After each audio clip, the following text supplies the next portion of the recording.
When people are so concentrated on work, on performing, and then they've got this heavy weight on top of them. Well, what do you do for fun? What's joyous? And sometimes that can be really hard, especially if you're in a phase of, I don't really know how to have fun anymore. Figure out ways to have fun, have more joy in your life. Hannah Hotline, how can I redirect your call? Oh, hello. Hi, I have a really big problem at Dear work. Hannah Hotline. I don't really like my boss. I'm really attracted to the guy I work with, but I just want to say no, but I say it's yes. my self-esteem, you know? Maybe it's burnout. This is the operator putting you through now. Hey hotties, welcome back to Hannah Hotline.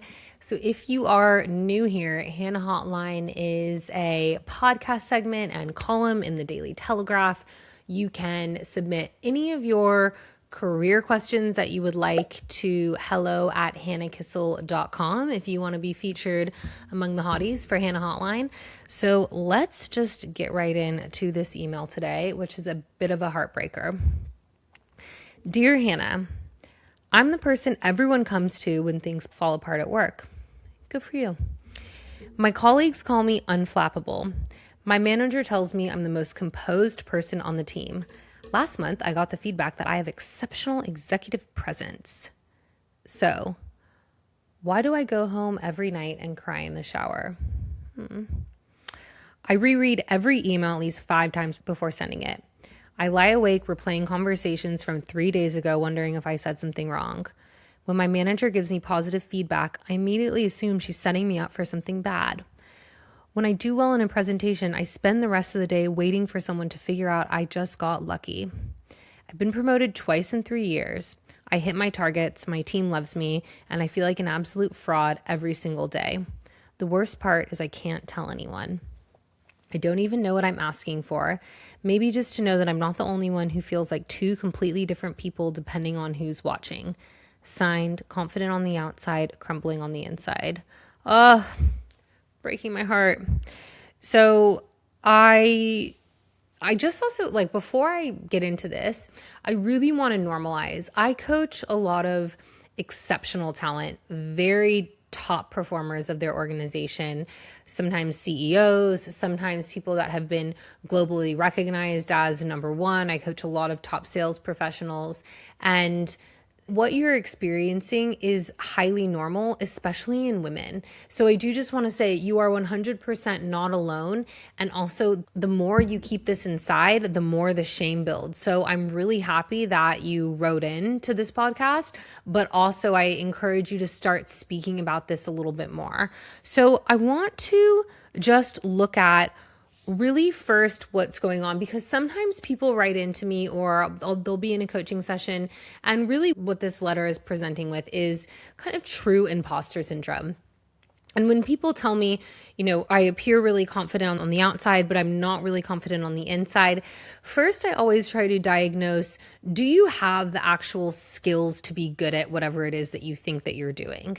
So for example, if it's in your career, if you just got a new job, you're not going to be confident because it's completely new, because you don't know what you're doing, because there is going to be a massive skills gap. So in order to get more confidence, you need to go acquire those skills. Now, in order to do that as quickly as possible, there are a few ways. One, do you have a manager who's going to train and develop you? If you do, consider yourself lucky. I would say that probably only 25% of people get a manager that actually cares about their development. So if you don't have that, who can teach you the skills? Who has the skill set that you want? How can you get that as quickly as possible? Now, with this listener, because they say, I've been promoted twice in 3 years, I hit my targets, my team loves me, I take that as this person does actually know what they're doing. So you know what you're doing. It sounds like you're really good at what you're doing if you're promoted twice in 3 years. So the problem is really what is like genuine imposter syndrome.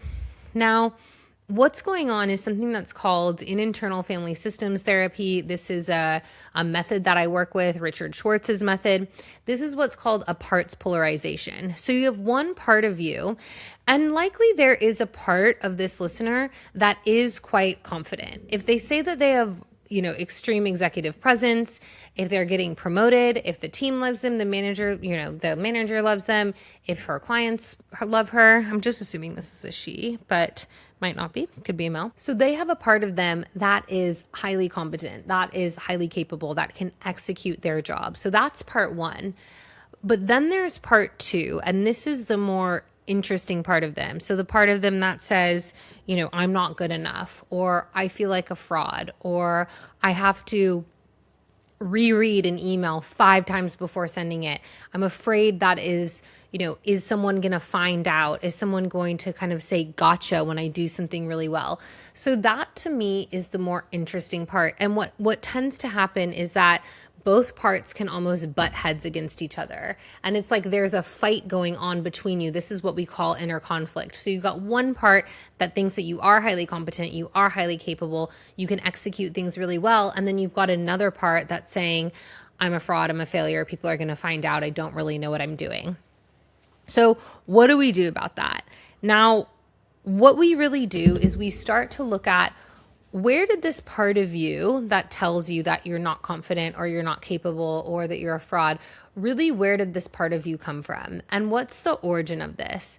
And for a lot of my clients, a common origin could be, when I was young, I had to really be like the competent one and the capable one. Maybe I was the caretaker in my family. Maybe a parent was sick, or I had a sibling who got bullied, or I got bullied in some way, but I didn't want to let anyone know. So they kind of took on this persona at a really young age of someone who needed to be competent, someone who needed to be capable.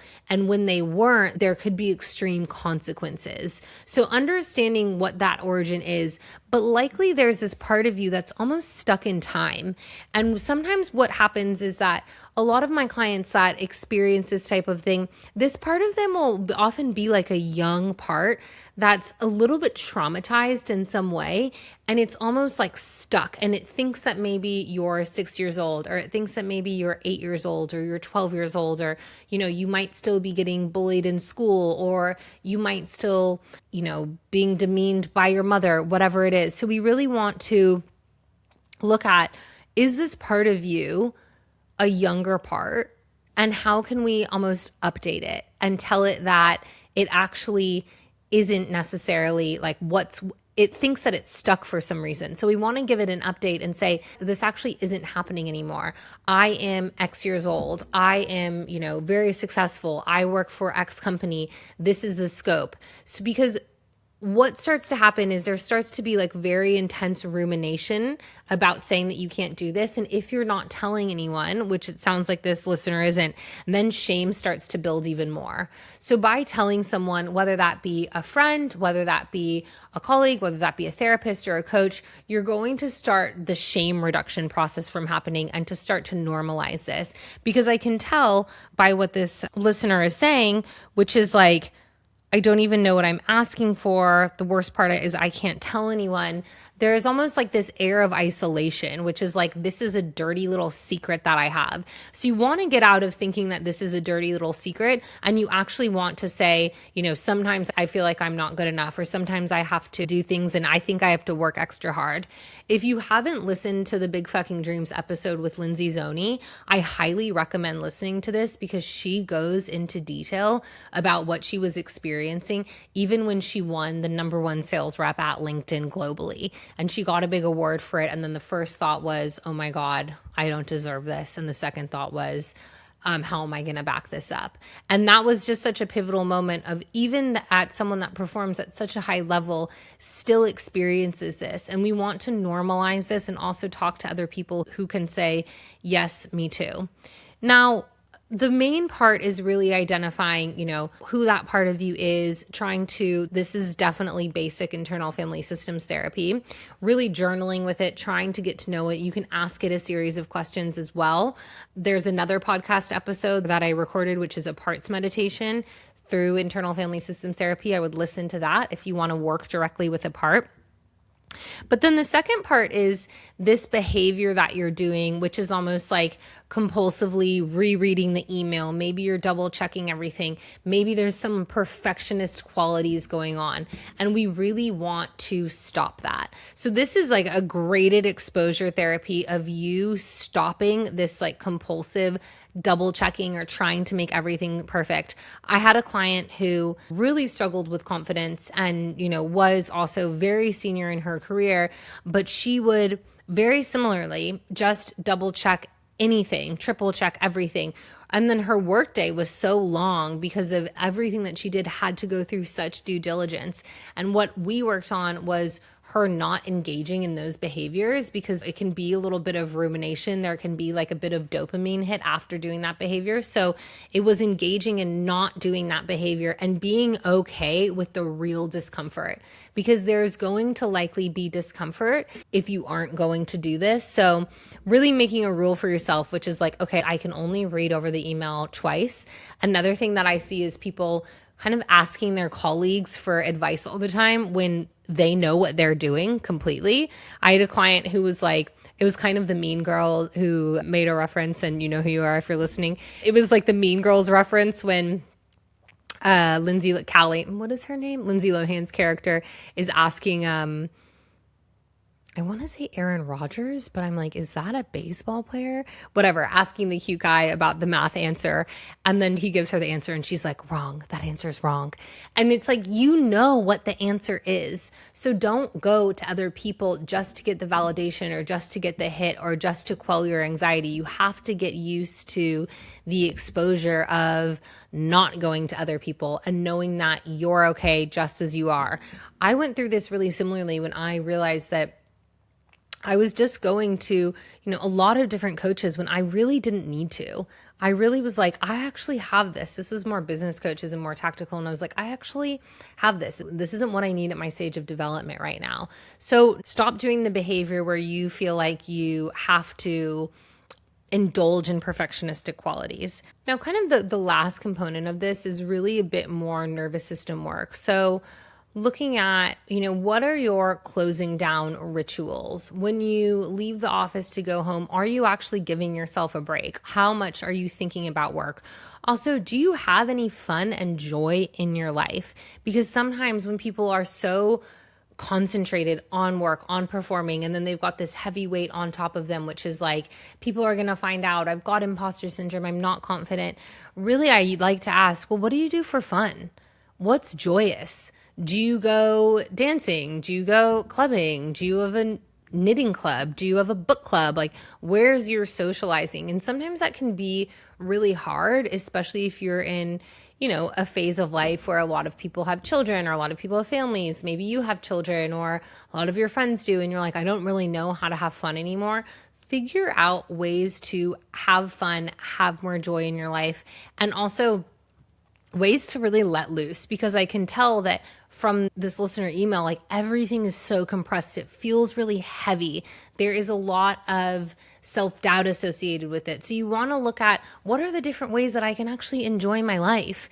And how can I almost not think about this and get a little light back into it? This is why my husband and I started swing dancing. And I always joke that we're swingers. And then he rolls his eyes and is like, you love making that joke, which I do. But this is why we started swing dancing, because it was like, we wanted fun. The music's great. I competitively danced growing up, and I wanted something that was so unrelated to my career, my business. I just wanted something where I could like let loose and have fun with a totally different community of people. So thinking about ways where you can really just have a bit of joy in your life. So that is it for this episode, hotties. If you want your letter read on Hannah Hotline, you can email hello@hannahkissel.com. We would love to feature you, and I will see you in 2 weeks. Hannah Hotline. Email her and you'll be fine. When your brain goes bing, bang, bang, bing, boom. Email Hannah Hotline. Email Hannah Hotline. Hannah Hotline is sponsored by Dominic Jingles, where quirky, clever and corporate branding is reimagined. DM Dominic on Instagram @DominicJingles or email dominicenglish04@gmail.com.